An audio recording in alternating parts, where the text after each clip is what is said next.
안녕하세요, 백관장입니다. 남자분들 중에서는 크고 쫙쫙 갈라진 전완근을 가지고 싶다는 생각을 하시는 분들이 되게 많습니다. 반팔만 입어도 드러나는 부위이기 때문인데요.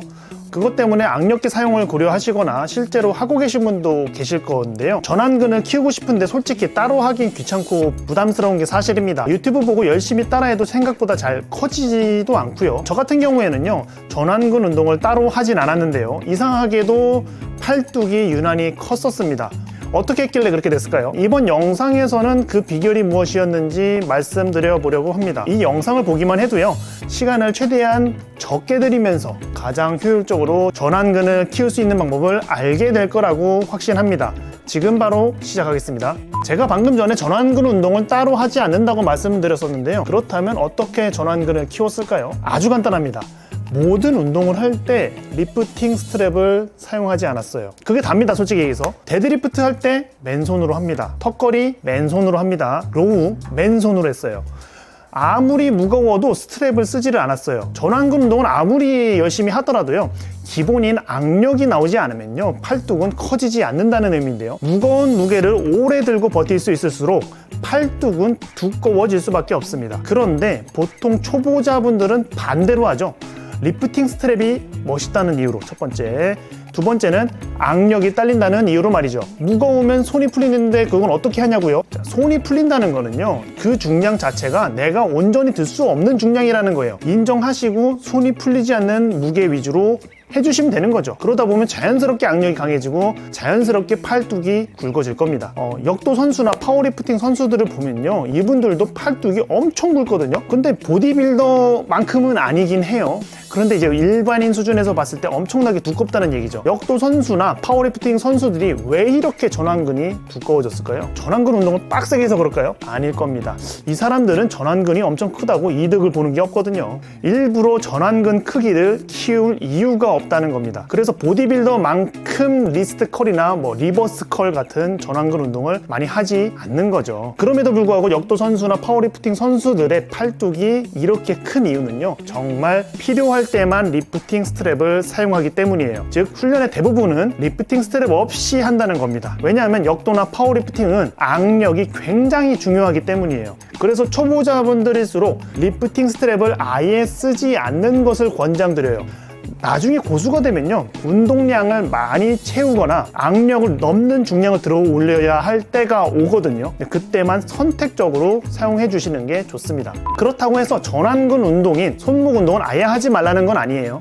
개인적으로는 현대인들은 손목 운동이 필수라고 생각을 해요. 왜냐하면 현대인의 생활 습관 때문인데요. 자세한 내용은 제가 뒤에서 더 설명을 드릴게요. 손목 운동은요, 두 가지를 추천드립니다. 레디얼 데비에이션과 리스트 컬이라는 운동인데요, 제가 이 운동을 소개시켜 드리는 것은 전완근의 크기를 직접적으로 키우기 위한 목적은 아니에요. 무거운 무게의 데드리프트 혹은 턱걸이, 푸시업 등을 할 때 통증 없이 버틸 수 있는 손목을 만들기 위한 운동들이에요. 기본적으로 무거운 무게에서도 악력과 손목 힘이 오래 버틸 수 있어야 팔뚝이 커지겠죠.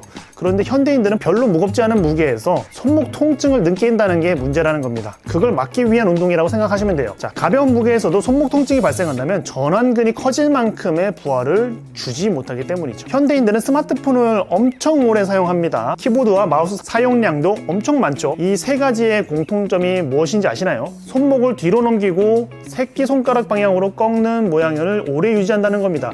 이렇게 하면 스마트폰 보는 거랑 똑같죠. 이걸 그대로 뒤집으면 뭐죠? 마우스입니다, 마우스. 이거를 양손으로 하면 뭐죠?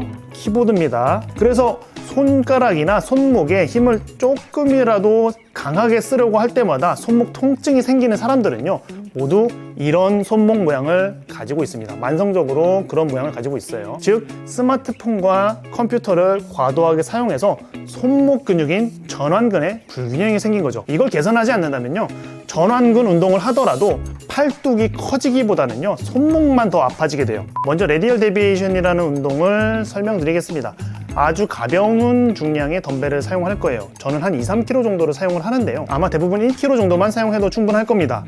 먼저 쥐는 것이 중요합니다. 보통 손목이 좋지 않은 분들은요, 검지와 엄지손가락을 제대로 굽히지 못하는데요, 완전히 굽혀지도록 꽉 잡습니다. 그리고 손등 방향의 손목을 먼저 일자로 만들어주세요. 그리고 나서 손목을 새끼손가락 방향으로 내렸다가 엄지손가락 방향으로 다시 들어 올려주면 됩니다. 위로 다 올라온 자세에서는요 1초 정도 정지를 했다가 다시 내려줄 거예요. 이거를 10회에서 20회 3세트 정도를 반복해 주시면 돼요. 레디엘 데비에이션 운동을 할 때 주의할 점은요, 손목을 움직이는 동안에요 손목이 뒤로 꺾이지 않도록 주의를 해야 한다는 점입니다. 그 다음에는 리스트 컬입니다. 이것도 가벼운 덤벨을 사용할 건데요, 저는 한 5kg 정도를 사용합니다. 근데 대부분 2-3kg 정도만 사용해도 될 거예요. 이것도 레디엘 데비에이션과 마찬가지로요 쥐는 게 굉장히 중요합니다. 앞에서 설명드렸던 것처럼 엄지와 검지 손가락이 제대로 굽혀지도록 꽉 잡아주세요. 이때 손목을 자세히 보시면요 새끼손가락 방향으로 살짝 꺾여 있을 텐데요, 이걸 엄지손가락 방향으로 다시 꺾어서 고정시켜줍니다. 이렇게 만들면 덤벨 손잡이와 손목의 힘줄이 서로 수직이 될 텐데요, 이 상태를 유지를 하면서 손목을 뒤로 꺾었다가 다시 말아 올리시면 됩니다. 이걸 유지를 제대로 못하면요 손목이 아파질 수도 있습니다. 이 운동도 마찬가지로 10회에서 20회 3세트 정도를 해주시면 됩니다. 난이도로만 따지면 리스트 컬보다 레디엘 데비에이션이 훨씬 쉽습니다. 그래서 처음에는 레디엘 데비에이션 하나만 해주시고요, 이게 익숙해지면 리스트 컬로 바꿔서 해주시면 좋을 거예요. 지금까지 이 영상을 보셨다면요 크게 3가지를 배우셨을 거라고 생각을 하는데요, 첫 번째는 팔뚝을 크게 만들기 위해서는 결국 리프팅 스트랩 없이 운동을 해야 한다고 말씀을 드렸어요. 그리고 무거운 무게에서도 손목이 통증 없이 버티게 만들기 위한 운동 2가지를 말씀을 드렸죠, 그죠? 레디엘 데비에이션과 리스트 컬입니다. 물론 다른 유튜버들이 말하는 것처럼 손목의 모든 근육을 다 따로따로 운동을 하면은 전완근이 더 빠르게 발달할 거예요. 그게 사실이에요. 그런데 제가 그냥 리프팅 스트랩만 쓰지 말라고 말씀드리는 이유는요, 다들 아실 거라고 생각을 합니다. 스쿼트, 벤치, 데드리프트 같은 중요한 운동만 하기에도 시간이 빠듯한 분들이 대부분이기 때문이에요.